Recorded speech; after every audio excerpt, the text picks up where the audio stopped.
नमस्कार दोस्तों, मैं संदीप राव स्वामी विवेकानंद कंपटीशन सेंटर में आपका स्वागत करता हूं, हार्दिक अभिनंदन करता हूं।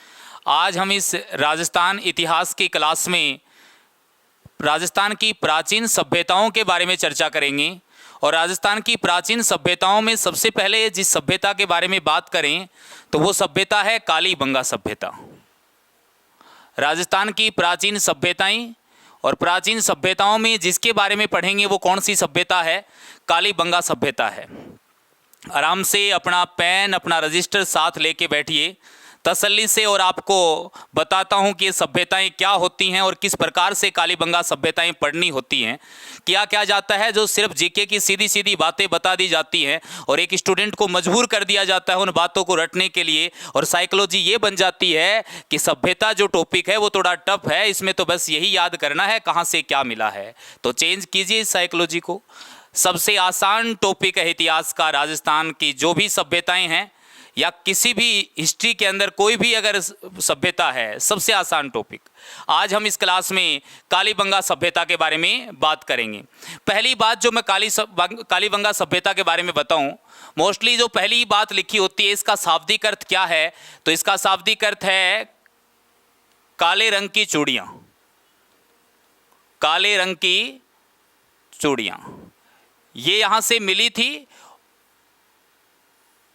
कहां से मिली उसके बारे में बताऊंगा, लेकिन इसके आधार पर इसको नाम दिया गया कालीबंगा। तो काले रंग की चूड़ियां इसका क्या है? शाब्दिक अर्थ है कालीबंगा सभ्यता का। बात करें इस कालीबंगा सभ्यता के बारे में, तो ये कालीबंगा सभ्यता हनुमानगढ़ जिले में जिस नदी के किनारे है वो नदी है घग्गर नदी। और घग्गर नदी जिस नदी का अवशेष माना जाता है वो प्राचीन नदी है सरस्वती। यानी सरस्वती नदी का अवशेष माना जाता है कौन सी नदी को? घग्गर नदी को। तो हम ये कह सकते हैं कि ये घग्गर सरस्वती पार्ट में स्थित है। ये जो सभ्यता है ये कौन से पार्ट में? तो याद रखना, मैंने कहा ये कालीबंगा सभ्यता है, ये हनुमानगढ़ जिले में है। कौन से जिले में? हनुमानगढ़ जिले में। नदी जो बताई वो मैंने बताई घग्गर, और घग्गर जिस प्राचीन नदी का अवशेष है वो है सरस्वती। तो ये घग्गर सरस्वती नदी के पार्ट में स्थित है। अब ये भी एक मत है कि क्या घग्गर नदी सरस्वती नदी का ही एक अवशेष है। इसके भी जो जोधपुर में काजरी के कुछ वैज्ञानिक थे उन्होंने इसके प्रमाण भी दिए हैं कि यहाँ से प्राचीन समय में एक सरस्वती नदी बहा करती थी हनुमानगढ़ जिले में। एक बार एक एग्जाम में क्वेश्चन पूछ लिया गया, अपन पीछे आए हुए क्वेश्चनों को साथ लेते हुए चलेंगे। एक बार एक क्वेश्चन पूछ लिया गया कि कालीबंगा सभ्यता जो है वो हनुमानगढ़ जिले के कौन से भाग में है? कौन से भाग में है? दिशा पूछ ली थी। तो हनुमानगढ़ जिले के भी कौन से भाग में है? तो याद रखना दक्षिणी पश्चिमी भाग में। ये हनुमानगढ़ जिले के, तो हनुमानगढ़ जिले के दक्षिणी पश्चिमी भाग में स्थित है कौन सी सभ्यता?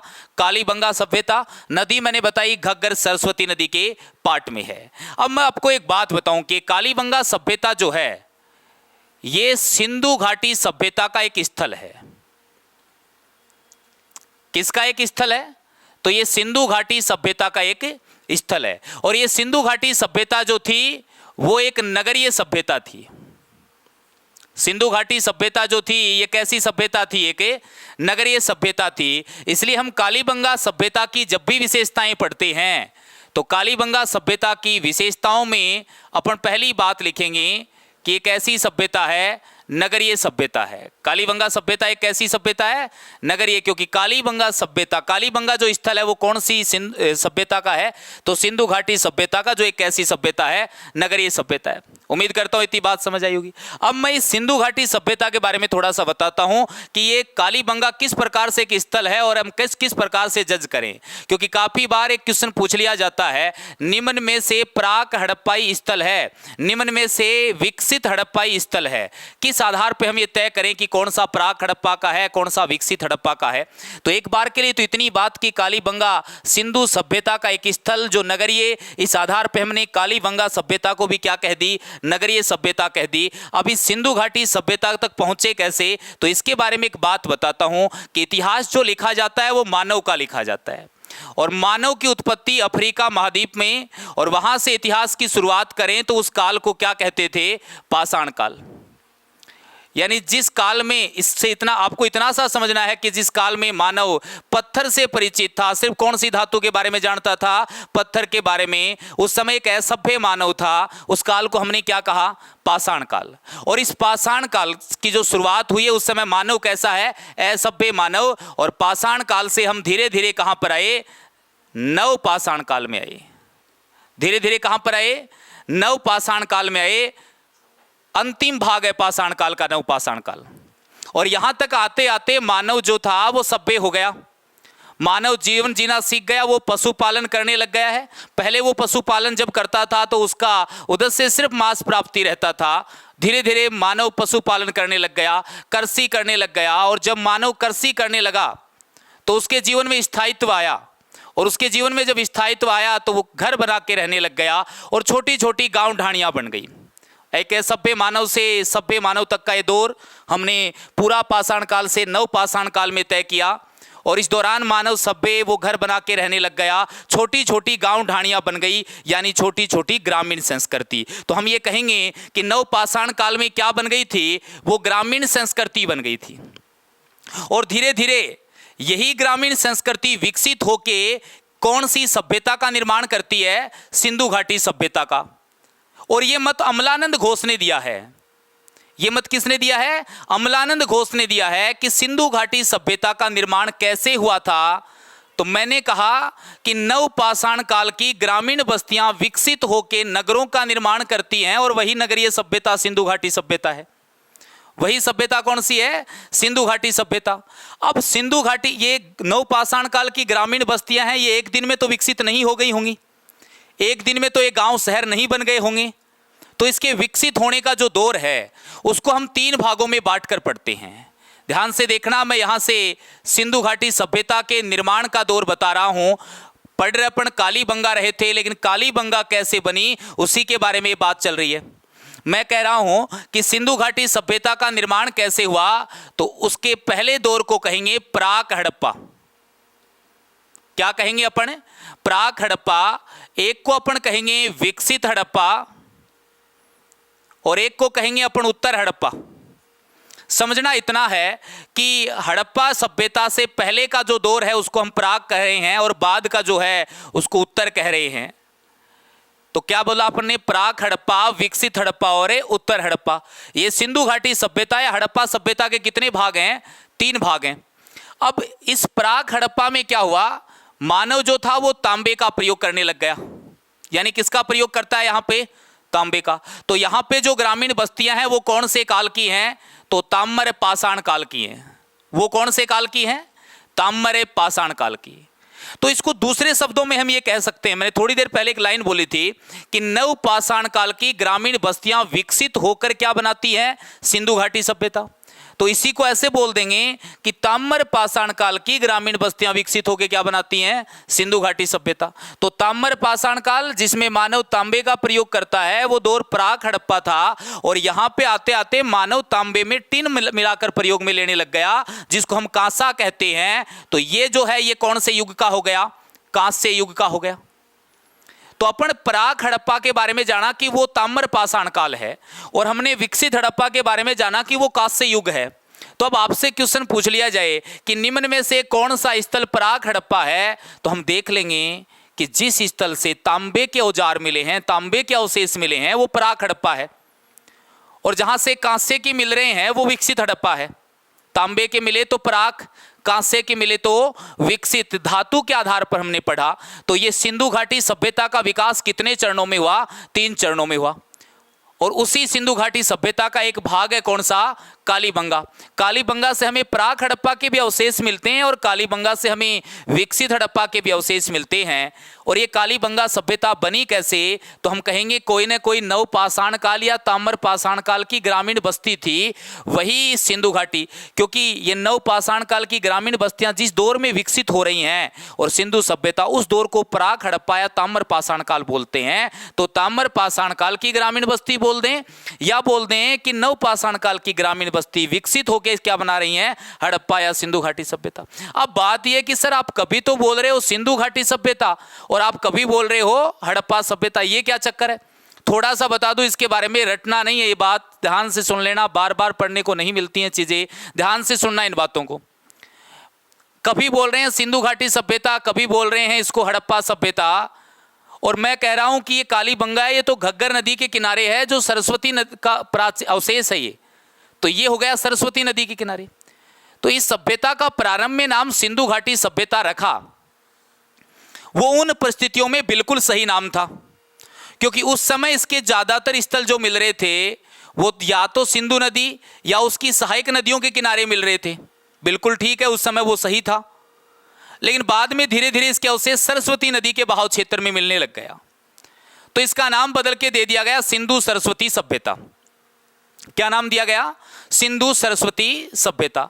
वो भी ठीक है कि सिंधु नदी से आए सरस्वती वाले क्षेत्र में, तो इस सभ्यता को सिंधु सरस्वती सभ्यता कहने लग गए। तो उस समय किसी ने कहा कि भाई आज सरस्वती नदी में मिले हैं, कल को कोई तीसरी नदी में मिलेंगे, तो फिर क्या सभ्यता का नाम बदलेंगे? कोई ऐसा नाम जो हमेशा वही रहे, तो इसका एक नाम है हड़प्पा सभ्यता।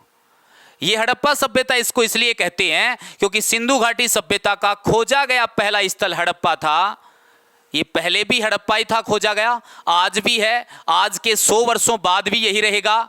तो एक बार एक क्वेश्चन पूछ लिया गया कि सिंधु घाटी सभ्यता का तकनीकी रूप से सबसे उपयुक्त नाम कौन सा है? तो तकनीकी रूप से जो सबसे सही नाम है वो हड़प्पा सभ्यता है। लेकिन क्वेश्चन जब ये पूछा जाए कि वर्तमान परिस्थितियों में सबसे उपयुक्त नाम कौन सा है, तो वर्तमान परिस्थितियों में इसका सबसे उपयुक्त नाम है सिंधु सरस्वती सभ्यता।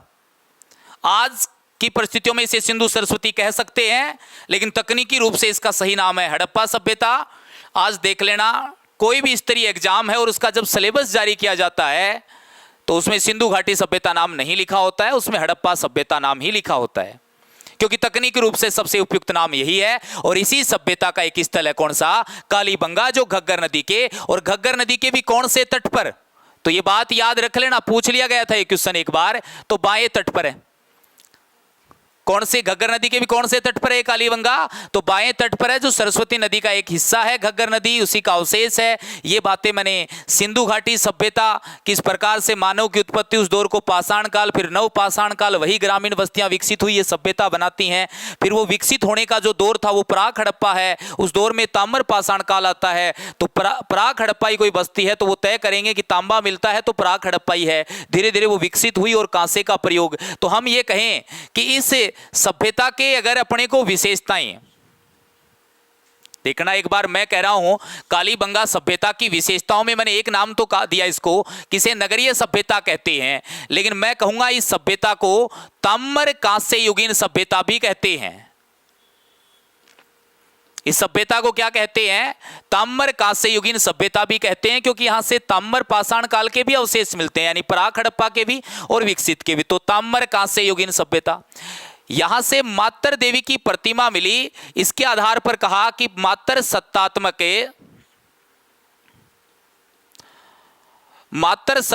सभ्यता भी इसको कहते हैं।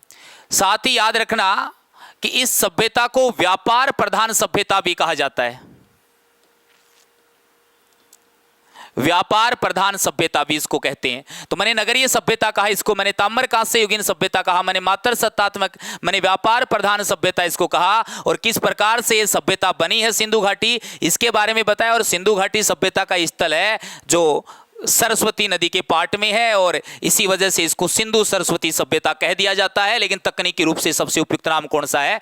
तो वो हड़प्पा सभ्यता। उम्मीद करता हूं इतनी बात आपको समझ आई होंगी कालीबंगा सभ्यता की। मैंने कालीबंगा सभ्यता से ज्यादा इस समय सिंधु घाटी सभ्यता की बातें बताई, क्योंकि कालीबंगा उसी का एक पार्ट है। ये समझ आएंगी तब कालीबंगा में जाकर अपन बात करेंगे। एक छोटी सी बात और बता देता हूं सभ्यता पढ़ने से पहले, किसी भी सभ्यता का निर्धारण वर्तमान के आधार पर किया जाता है। किसी भी सभ्यता का निर्धारण किसके आधार पर करते हैं? वर्तमान के आधार पर। कोई जगह से कोई मकान मिले और उन मकानों में दरार पड़ी हुई है, अपने को नहीं पता कि वो दरार कैसे पड़ी है, लेकिन हमें पता है कि भूकंप जब आता है तो मकानों में दरार पड़ती हैं। तो हमने वर्तमान के आधार पर कह दिया कि वहां शायद क्या आया होगा, भूकंप आया होगा, तो हमने कह दिया कि उस जगह से भूकंप के साक्ष्य मिले। तो किसके आधार पर कहा? वर्तमान के आधार पर। वर्तमान के आधार पर कैसे निर्धारण करते हैं? एक ऐसा कोई पत्थर मिला किसी जगह से, अपने को नहीं पता ये लोग इस पत्थर को किस काम में लेते थे। लेकिन आज जब हम गांव में देखते हैं तो ऐसा एक पत्थर होता है जो हम घर पे मसाला पीसने के काम लेते हैं। तो जहां से पत्थर मिला वहां से लिख दिया गया कि वहां से हमें मसाला पीसने के अवशेष मिले। दावा तो नहीं कर रहे हैं ना कि वो ही था, बस वर्तमान के आधार पर हमने क्या किया है, तय किया है। तो इन सभ्यताओं में जो प्रमाण है उनके पहले हम संभवतः लगाएंगे। तो यहां से मातर देवी की प्रतिमा मिली तो हमने कह दिया ये मातर सत्तात्मक है, शायद संभवतः ये मातर सत्तात्मक थी। तो ऐसे ही प्रमाण है। किसी जगह से युगल समाधियां मिल गई, अब युगल समाधि मिली तो ये कह दिया गया कि ये सती प्रथा की ओर क्या कर रही हैं, इशारा कर रही हैं। इस तरीके से इन सभ्यताओं का निर्धारण किसके आधार पर करते हैं, वर्तमान के आधार पर करते हैं। चलते हैं इससे आगे और बात करते हैं कालीबंगा की ओर। मैंने दो ही बातें बताई अभी तक। कालीबंगा हनुमानगढ़ जिला मुख्यालय के कौन से भाग में, कौन सी नदी के किनारे, शाब्दिक अर्थ क्या है, कौन से जिले में, और कौन सी इसकी विशेषताएं हैं, और कौन सी सभ्यता का पार्ट है, और किस प्रकार से कालीबंगा या सिंधु घाटी सभ्यता का निर्माण हुआ। इतनी बातें बताई। चलते हैं अब इससे आगे की बात करते हैं। इससे आगे कालीबंगा सभ्यता के बारे में बात करें तो अगला जो बिंदु है वो है कालीबंगा सभ्यता की खोज। कालीबंगा सभ्यता की खोज। लेकिन मैं इसकी खोज बताऊं उससे पहले आपको एक बात बताऊंगा। इस कालीबंगा सभ्यता की जो सर्वप्रथम जानकारी दी या यूं कहें इसको प्रकाश में लेकर आया, उस व्यक्ति का नाम था एलपी टेसीटोरी। क्या नाम था उस व्यक्ति का? एलपी टेसीटोरी। और एलपी टेसीटोरी ने इसे प्राग ऐतिहासिक स्थल बताया है। एलपी टेसीटोरी ने इसे क्या बताया है? तो प्राग ऐतिहासिक स्थल बताया। किसको? कालीबंगा सभ्यता को सबसे पहले इसी ने जानकारी दी थी 1917 के अंदर। इस सभ्यता की खोज जो की गई वो 1952 के अंदर अमलानंद घोष के द्वारा की गई। किसने की है? अमलानंद घोष ने। और अमलानंद घोष कहता है कि सिंधु घाटी सभ्यता जो बनी थी वो नव पाषाण काल या ताम्र पाषाण काल की जो ग्रामीण बस्तियां हैं, ये इसने किस आधार पर कहा? तो ये बात हमें यहां से पता चलेगी। अमलानंद घोष ने 1952 में इस सभ्यता की खोज की और अमलानंद घोष ने साथ ही कहा कि ये सोथी ग्रामीण संस्कृति के विकसित होने से बनी है। कौन सी संस्कृति है? सोथी ग्रामीण संस्कृति के विकसित होने से कौन सी सभ्यता बनी? कालीबंगा। तो सोथी एक ग्रामीण संस्कृति है, विकसित हुई तो कालीबंगा बनी। इसका मतलब ठीक बात है कि ग्रामीण संस्कृतियां विकसित होकर सिंधु घाटी सभ्यता बनाती हैं। यह मत किसने दिया है? अमलानंद घोष ने दिया है। क्योंकि इस सभ्यता की खोज 1952 में अमलानंद घोष ने, और क्या कहा कि यह कालीबंगा कैसे बनी? तो सोथी ग्रामीण संस्कृति के विकसित होने से बनी थी।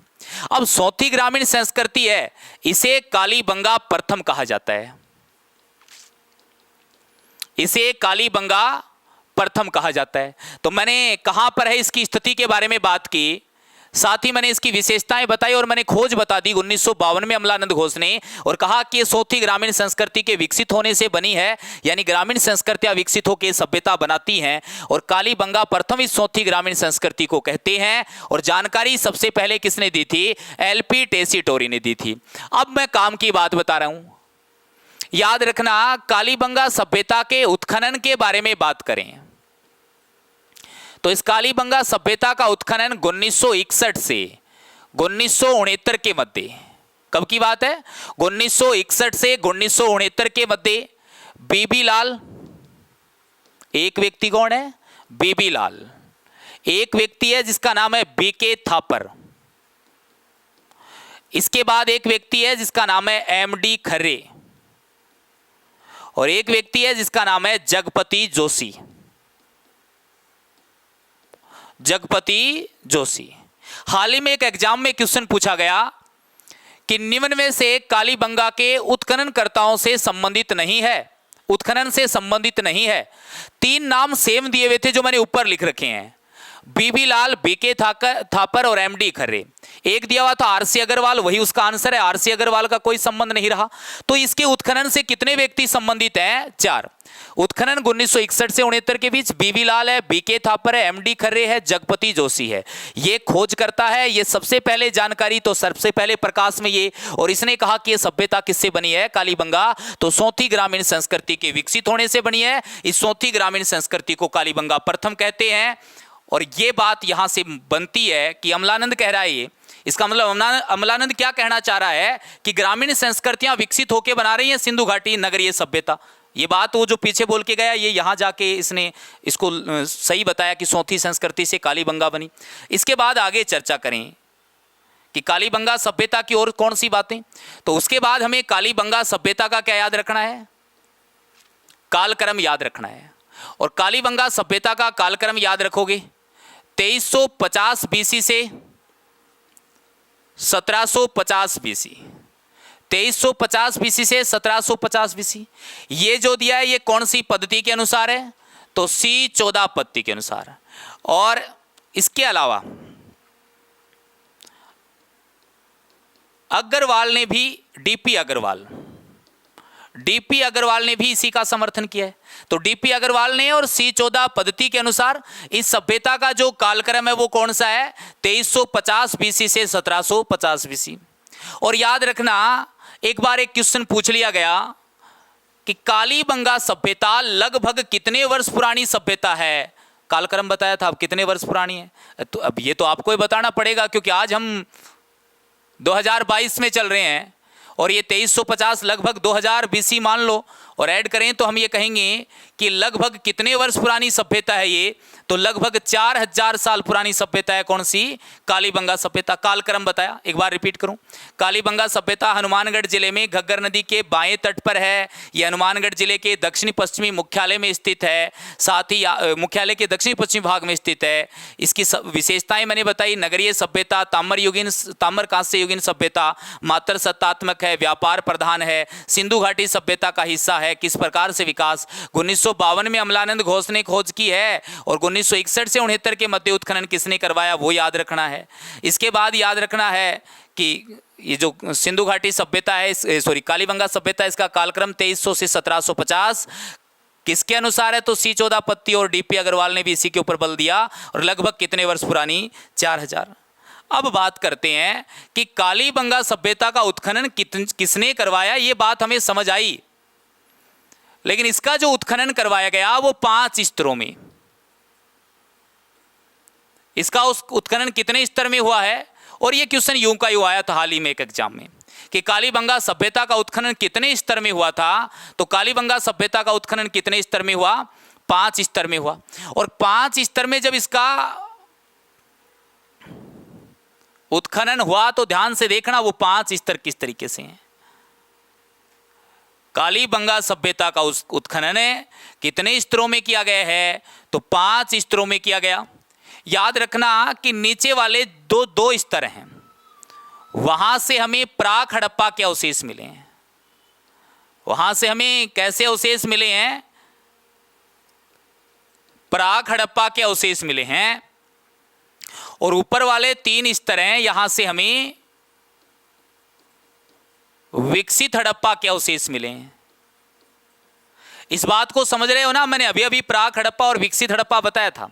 उत्खनन कुल कितने स्तरों में हुआ? 5 स्तरों में हुआ। नीचे वाले प्राक हड़प्पा मतलब हड़प्पा से पहले जब वो सभ्यता बन रही थी, ताम्र पाषाण काल, वो अवशेष मिले नीचे के 2 स्तर से। और ऊपर वाले 3 स्तर से कौन से अवशेष मिले हैं? तो विकसित हड़प्पा के अवशेष मिले। तो उत्खनन कितने स्तरों में हुआ? 5 स्तरों में हुआ। 2 तरीके के अवशेष, एक प्राक हड़प्पा और एक विकसित हड़प्पा। इसके बाद बात करें कि यहां से जो प्राक हड़प्पा है, यहां से प्राक हड़प्पा का मतलब समझ रहे हो ना? प्राक हड़प्पा मतलब हड़प्पा से पहले। प्राक हड़प्पा मतलब हड़प्पा से पहले जब हड़प्पा सभ्यता बन रही थी, वो ग्रामीण और ताम्र पाषाण काल। तो प्राक हड़प्पा में कौन सी धातु का प्रयोग कर रहे हैं? तांबे का प्रयोग कर रहे हैं। याद रखना ये बात। प्राक हड़प्पा जो बस्ती है, यहां से हमें क्या क्या अवशेष मिले हैं? प्राक हड़प्पा जो बस्ती है, यहां से हमें क्या अवशेष मिले? तो याद रखना, प्राक हड़प्पा बस्ती का जो परकोटा है उसके बाहर से हमें जुते हुए खेत मिले हैं। जुते हुए क्या मिले हैं? खेत।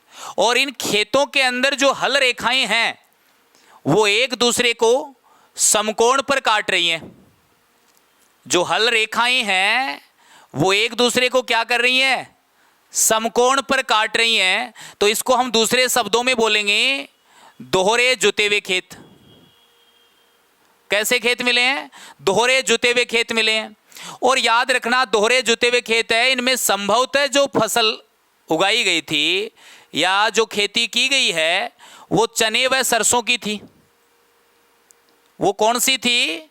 चने व सरसों। तो हम ये कहेंगे कि कालीबंगा से हमें चने व सरसों की खेती के क्या मिले हैं? अवशेष मिले हैं। और वो कैसे एक साथ बोए गए हैं, यानी दोहरे जुते हुए। तो ये क्वेश्चन अनेकों बार पूछा गया है एग्जाम के अंदर कि दोहरे जुते हुए खेतों के अवशेष कहां से मिले हैं। तो दोहरे जुते हुए खेतों के अवशेष हमें कालीबंगा से मिले हैं। और कालीबंगा में भी वो कौन सी बस्ती से? तो प्राक हड़प्पा, क्योंकि 5 स्तरों में जो खुदाई हुई है वो नीचे वाले 2 स्तर में प्राक हड़प्पा के अवशेष मिले हैं। तो प्राक हड़प्पा बस्ती से हमें कालीबंगा के अंदर दोहरे जुते हुए खेत मिले हैं जिनमें संभवतः चने व सरसों की खेती की गई। अब कुछ एक विद्वान लिख देते हैं यहाँ, बोला उनमें गेहूं व जौ की। अरे कभी गेहूं व जौ की खेती मिला के की गई थी क्या? ये चने व सरसों की खेती की गई थी कालीबंगा के अंदर, जिनमें दोहरे जुते हुए वो हल रेखाएं एक दूसरे को समकोण पर काट रही थी। इसके बाद याद रखना, प्राक हड़प्पा बस्ती से ही ऊंट की अस्थियां मिली हैं। ऊंट की क्या मिली हैं? अस्थियां मिली हैं। साथ ही इस प्राक हड़प्पा जो बस्ती है, इस प्राक हड़प्पा बस्ती का जो पतन बताया गया है वो बताया गया है भूकंप से।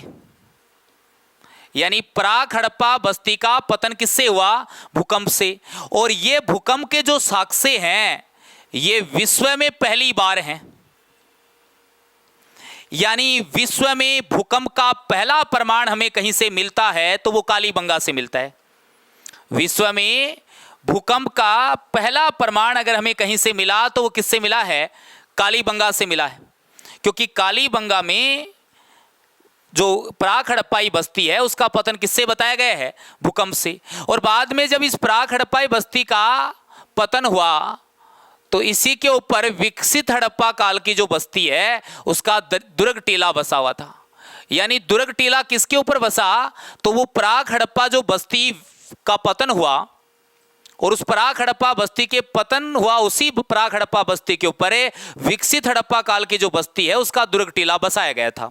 तो दुर्ग 2 टीले होंगे विकसित हड़प्पा के अंदर, एक नगर टीला एक दुर्ग टीला। जो दुर्ग टीला था वो इसी प्राक हड़प्पाई बस्ती के ऊपर बसाया गया था। तो मैंने कहा कि इसका उत्खनन 2 स्तरों में किया गया, 5 स्तरों में किया गया, जहां 2 तरीके के अवशेष मिले, प्राक हड़प्पा और विकसित हड़प्पा। प्राक हड़प्पा की जो बस्ती है उससे नीचे वाले 2 स्तर में मिले हैं। और प्राक हड़प्पा के क्या अवशेष मिले हैं? तो जुते हुए खेत जिनमें समकोण पर दोहरी हल रेखाएं थी, तो दोहरे जुते हुए खेत बोल देंगे जिनमें चने व सरसों की खेती की गई। ऊंट की अस्थियां हमें प्राक हड़प्पा कालीन बस्ती से मिलती हैं। और इसका पतन भूकंप से होना बताया गया। तो हमें कभी पूछा जाए कि भूकंप के साक्ष्य कहां से मिले, तो हम कहेंगे कालीबंगा से भूकंप के साक्ष्य मिले हैं। और ये विश्व में पहला प्रमाण है भूकंप का। और ये जब इस प्राक हड़प्पा बस्ती का पतन हुआ, इसी के ऊपर कौन सा टीला बसाया गया? विकसित हड़प्पाई बस्ती का दुर्ग टीला। जो इसके प्राक हड़प्पा बस्ती के बाद जो विकसित हड़प्पा बस्ती आएगी ऊपर के 3 स्तरों में, उसमें जो दुर्ग टीला होगा वो इसी प्राक हड़प्पा बस्ती के पतन के बाद इस पर बसाया गया था। आज की क्लास में कालीबंगा सभ्यता और सभ्यताओं से संबंधित इतना ही। अगली क्लास में अपन बात करेंगे कि कालीबंगा सभ्यता का जो उत्खनन किया गया, तो हमने आज तो देखा कि प्राक हड़प्पा बस्ती से क्या क्या मिला।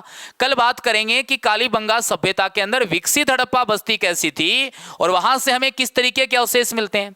उम्मीद करता हूं आपको यह क्लास अच्छी लगी होगी।